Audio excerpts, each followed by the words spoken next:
जय हिंद। देखिए, कश्मीर में अभी एक्स्ट्रा 200 जो कंपनीज को वहाँ तैनात किया गया है, इससे एक अटकलें निकल के आ रही हैं कि कश्मीर को फिर से तोड़कर जम्मू को अलग कर दिया जाएगा। आखिर इसके पीछे क्या है, इसको हम लोग समझते हैं।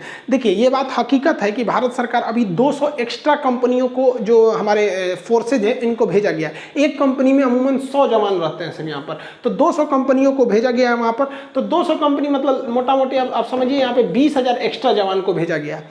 ऐसे ही घटना 2019 में हुआ था जब 370 हटाना था। उस समय 400 अलग कंपनियों को तैनात किया गया था। तो इसमें 100 का गुणा कर दीजिए, 40,000 हो जाएगा। तो उस समय 40,000 फोर्स तैनात थे और कश्मीर इस तरह टाइप का हो गया। तो अब कुछ लोग का कहना है कि ऐसे ही कुछ होने वाला है। हालांकि ये एक र्यूमर है, अब सरकार इसमें सफाई दे रही है। देखिए, सरकार के भी हाथ बंधे होते हैं, इनको हर अपना प्लान खुल के नहीं बोल सकते कि हमको क्या करना है। इनको राष्ट्रीय सुरक्षा भी देखना है और देश के अंदर भी देखना है। तो इन लोगों का कहना है कि ये जो फोर्स थे, ये अलग अलग राज्यों में चुनाव में थे, जैसे बंगाल के चुनाव में ये वहां से लौटे, ऐसा नहीं है। देखिए, अगर ये बंगाल चुनाव में वहां रहते तो इतना वायलेंस भी जो था वहां पे नहीं हुआ रहता। तो गवर्नमेंट को कंसर्न क्या है कि देखिए, जो इस साइड वाला पीओके वाला एरिया है, जो पाकिस्तान ने ऑक्युपाई किया है, वहां पे वो इलेक्शन कराना चाहता है। तो वहां इलेक्शन की वजह से पाकिस्तान ने ऑलरेडी इधर फोर्स डिप्लॉयड करके रखा है, और आतंकवादियों का तो वो पूरा वहां पर हेड ऑफिस है, वहां पे मुजफ्फराबाद वगैरह। तो यहाँ पर ये है। इस साइड में चाइना, जो अक्साई चीन है, गलवान घाटी पिछले साल जून, याद है आपको, इसी साल घटना हुआ था। तो इधर से ये है और इधर दोनों मिलकर युद्धाभ्यास कर रहा है सब वहां पर। तो यहाँ पर जो हमारे फौजी हैं, इनका मनोबल न टूटे बल्कि मनोबल और बढ़े, इसलिए एक्स्ट्रा फौज को भेजा गया। अब ये लोग खुल के थोड़े बोलेंगे कि भैया हम उनका मनोबल बढ़ाने के लिए कर, इनके पास अपनी एक लिमिटेशन होती है, एक प्रोटोकॉल्स के तहत ये लोग बंधे होते हैं। अब चाइना को काउंटर करने के लिए देखिए, यहाँ पे जो वेस्टर्न डेडिकेटेड फ्रेट कॉरिडोर बनाया गया है, जो यहाँ से जाते हैं, ये केवल मालगाड़ियों के लिए वो जो ट्रेन बनाई गई है, उस ट्रेन पर कंप्लीटली मिलिट्री ट्रेन को चलाकर पूरी तरह से ट्रायल किया गया है। अब ये पूरी ट्रेन चाइना के स्वागत के लिए, यहाँ पर देख रहे हैं, ये सारा जो सामान है, वहाँ उनकी आरती उतारने के लिए जितने सामान जा रहे हैं मिलिट्री के, यहाँ से भेजे गए हैं, ताकि दिखाया जा रहा है कि भैया हमारी ट्रांसपोर्टेशन उधर बहुत बेहतरीन ढंग से, हम वहाँ आराम से पहुँच सकते हैं। एक्चुअली चाइना ने क्या किया, अभी एक तो अमेरिका का जो B-52 बॉम्बर है, उसका कॉपी करके उसने एक S-20 बॉम्बर बना दिया यहाँ पर, और ये काफ़ी खतरनाक है, स्टील्थ बॉम्बर है, ये जल्दी रडार में आएगा नहीं, और इसका रेंज 600 किलोमीटर है। और जो हम लोग लेटेस्ट S-400 मिसाइल खरीद के ला रहे हैं, तो उसका रेंज 400 किलोमीटर है। तो ये उससे भी दूर खड़ा होकर, क्योंकि इसका रेंज 600 किलोमीटर है, तो वहाँ से मार देगा, और ये पहले तो रडार में पकड़ में नहीं आएगा, और S-400 का रडार बहुत एडवांस है, तो पकड़ भी लेगा, तो उसका रेंज 600। तो ये भारत के लिए कंसर्न का विषय है, क्योंकि हम लोग थोड़ा टेक्नोलॉजी में चाइना से बहुत पिछड़ते जा रहे हैं, डिफेंस वगैरह को लेकर यहाँ पर। और ये दोनों लोग मिलकर यहाँ पर जो वहाँ युद्धाभ्यास कर रहे थे, इसलिए वहाँ पर सेना को बढ़ाना काफ़ी ज़्यादा जरूरी था वहाँ पर। अब देखिए, कुछ लोग का कहना है कि जम्मू को अलग कर दे के लिए, तो इसका एक तो डेमोग्राफी समझिए। ये वाला बेसिकली जो एरिया है, ये रेड वाला जो कर दिए, ये एरिया आता है कश्मीर का, और नीचे का ये एरिया आता है जम्मू, और ये बेसिकली लद्दाख था। तो इतना बड़ा लद्दाख वगैरह को दोबारा इसे रिकंस्ट्रक्ट करके बनाया गया था। तो ये जो कश्मीर वाला एरिया है, इसमें बेसिकली मुस्लिम बाहुल्य है, और यहाँ पर पॉपुलेशन के हिसाब से। और बाकी के जो एरिया है, ये वाला लद्दाख वाला और ये जम्मू वाला, यहाँ पर मिली जुली जनसंख्या है, जिसमें बौद्ध भी आते हैं, सिख लोग भी हैं, और हिंदू भी हैं। तो इस एरिया में, तो इन लोग का कहना है, स्पेशली देखिए लद्दाख वाला, ये लद्दाख का जो एरिया, ये नीचे वाला, ये इनका कहना है कि भाई जम्मू वाला ये एरिया, इनका कहना है कि जो कश्मीर के लोग हैं, ये इन पर डोमिनेट कर देते हैं। अक्सर देखिएगा, डोमिनेट इन द सेंस आप समझिए, जैसे मान के चलिए कोई लखनऊ का आदमी है, वो यूपी के लखनऊ का है, और अगर कोई यूपी के किसी देहात से आएगा ना, तो लखनऊ वाला सोचेगा कि अरे हम मेट्रो सिटी के हैं, लखनऊ के हैं, उसके ऊपर थोड़ा सा दबाव बनाने, मतलब एक अपने को इलीट क्लास का शो करेगा।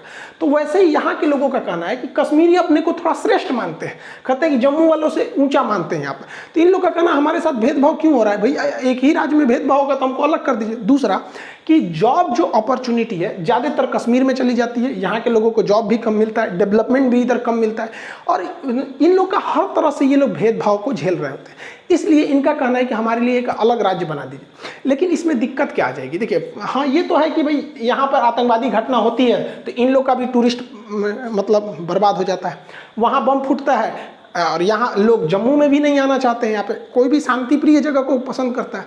लेकिन अगर हम कश्मीर को अलग कर देंगे, तो एक हम लोग के देश के अंदर एक ऐसा जगह हो जाएगा जो कम्प्लीटली भारत के खिलाफ बोलेगा, क्योंकि यहाँ पे पूरी मेजॉरिटी हो जाएगी भारत के, जो एंटी इंडिया के सेंटिमेंट्स बढ़ रहे हैं। तो ये पाकिस्तान के लिए फ़ायदा हो जाएगा। वो कहेगा कि देखिए, और हमेशा पाकिस्तान कश्मीर कश्मीर चिल्लाता है, वो जम्मू कश्मीर नहीं चिल्लाता है, और ये वर्ल्ड लीडर्स के लिए एक मनोवैज्ञानिक दबाव बन जाता है। पाकिस्तान कहता है कश्मीर, हम कहते हैं जम्मू कश्मीर यहाँ पर। तो हमारे लिए एक ये है कि मिलजुल कर रहें।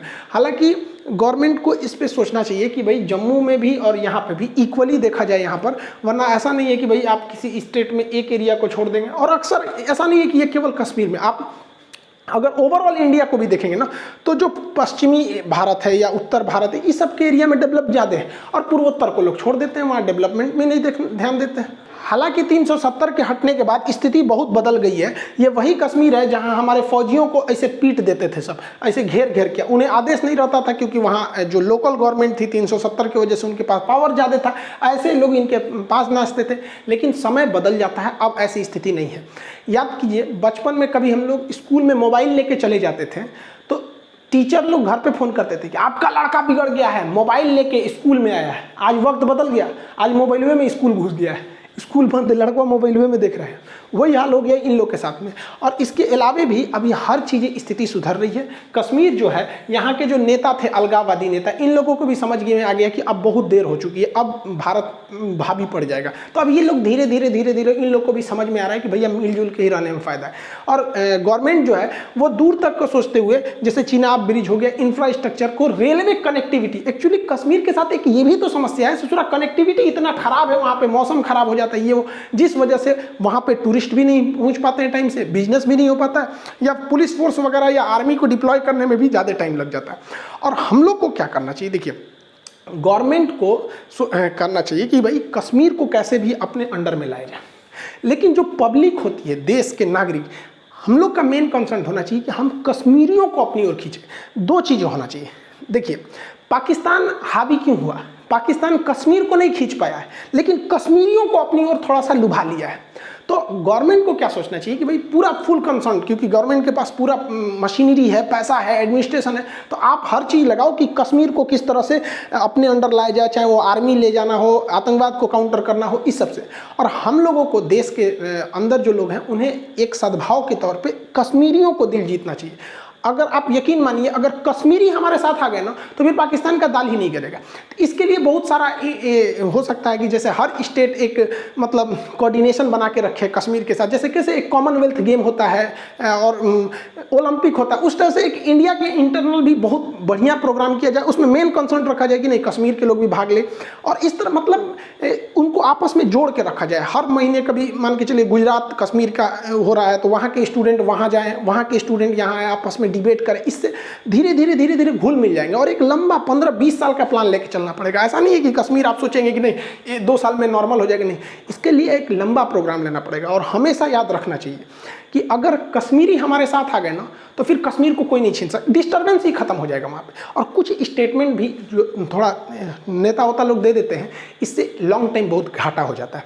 क्योंकि देखिए, अगर कुछ लोग होते हैं जिनमें एजुकेशन ज़्यादा नहीं है ना, तो किसी भी बात को पकड़ के वो लाइफ टाइम के लिए बुरा मान जाते हैं। तो स्टेटमेंट को भी हमें कश्मीर के बारे में थोड़ा सोच समझ के देखना चाहिए कि अक्सर जब 370 हटा था तो बहुत सारे उल्टा सीधा मजाक किए जा रहे थे। इस सबसे थोड़ा सा सेंटिमेंट भड़कता है, और इसी का फ़ायदा उठा लेता है पाकिस्तान। कहता है कि देखो तुम्हारे बारे में इंडिया के लोग क्या सोचते हैं। भैया, हमारा जैसे बाकी राज्य है वैसे वो भी है, धीरे धीरे अब पटरी पर वो भी आ रहा है। इन लोग का अलगे रोना है। ये कह रहे हैं कि भारत ने 370 हटा कर इलीगल कर दिया, तुम्हारा अधिकार ही नहीं है। सोच रहे तो तुम्हारा अधिकार है यहाँ पर। बलूचिस्तान पे हेलीकॉप्टर से गोली चलवाते हैं लोग, तो ये ठीक है। वहाँ के अहमदिया मुसलमानों को दिन दहाड़े मरवा दो, सही है। भाई हमारे कश्मीर को छोड़िए, हमने तो 370 हटा दिया, आपको टेलर दिखा दिए, ये सब आने वाला है। आप इसको बचाइए, ये बलूचिस्तान मत निकल जाए आपके साथ, बड़ी खतरनाक स्थिति होने वाला है। इनको ये लोग हमेशा उल्टा सीधा धमकी देता है। परमाणु बम है हमारे पास, मार देंगे, तबाह कर देंगे, रेडी है, मार के चल जाएंगे आप।